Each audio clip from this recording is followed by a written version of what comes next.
All right, the next one we're gonna go over is a prong collar.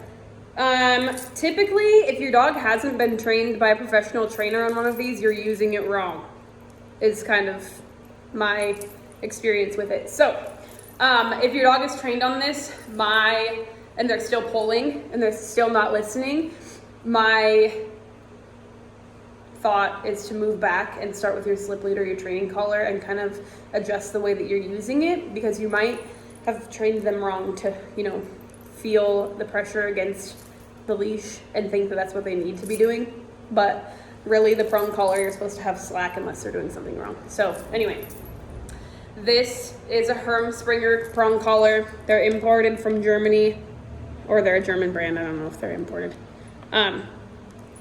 This is the only brand I ever use for a prong collar. You don't want a Titan prong collar, a Coastal prong collar. They're all pieces of crap. They're not flexible like these ones. It's really easy to adjust the sizing, which is huge because the size is the most important part, as well as just putting them back together. So I will be posting links of these for Amazon. I get them in this size, which is the 3.0. I also use the mini, which is a 2.25. That's like the sizing millimeter, whatever. Really small dogs, minis are good. Really reactive dogs, minis are good.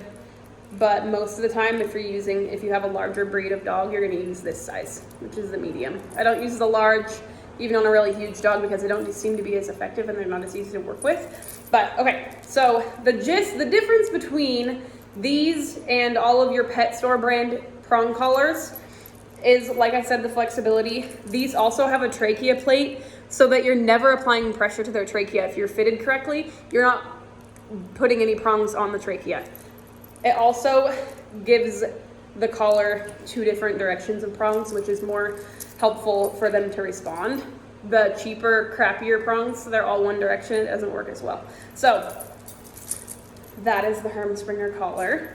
The way you fit it is super important. So when you're putting it on, you're just gonna pop it apart. You can get prong collars that have buckles so that you just pop them on. But once you figure out putting the links together, it's actually really easy. So what you're gonna do is you're gonna hold one side, make sure that these chains aren't twisted, because if they're twisted, you can't engage at all. So grab it by one end, let it straighten itself out. I put my index finger through this hole, and then you're gonna use your index and thumb of the other hand, put one side in, squeeze the other one in. I make it look easy. It takes practice, especially if you have a wild banshee dog flipping around doing crazy shit. But that's how you put it on. So you're gonna go up and around their neck. It needs to go as high as you can right behind their ears, because the concept of all of these collars is if you can control the head, you can control the body. Kind of like a mama dog would correct them right behind their ears. It's the exact same thing. That's how we're communicating with them.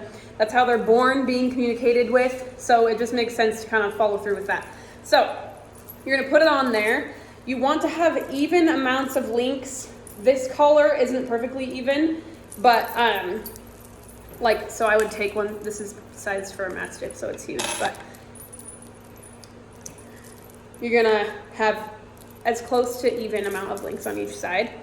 So if you have 4 or 5 or whatever, then you want 5 on this side or 4. You don't want anything bigger than 1 link variation, because then you're not getting the trachea plate sitting on the trachea. Sometimes if you're in between sizes, you'll have 1 more on one side, and that's not a big deal. And when you're engaging your prong, so when you're applying pressure, you want it to have a perfectly symmetrical triangle when it's on your dog. That's how you know it has a perfect fit. If it's sucked up to this O-ring, it's too big. You don't have any play at all. So you're not doing anything. You're not communicating with them. And if it's too small, you're gonna know because it's gonna be really hard to get it on your dog, but you're only gonna be able to move it a tiny bit. So if it's too small, add a link. I'd rather it be 1 link too big if your dog is in between sizes than 1 link too small, because it's just uncomfortable for the dog. So that is prong collar 101, how to fit it. Don't use one of these unless your dog is not responding to the other 2 slip lead and training collar first.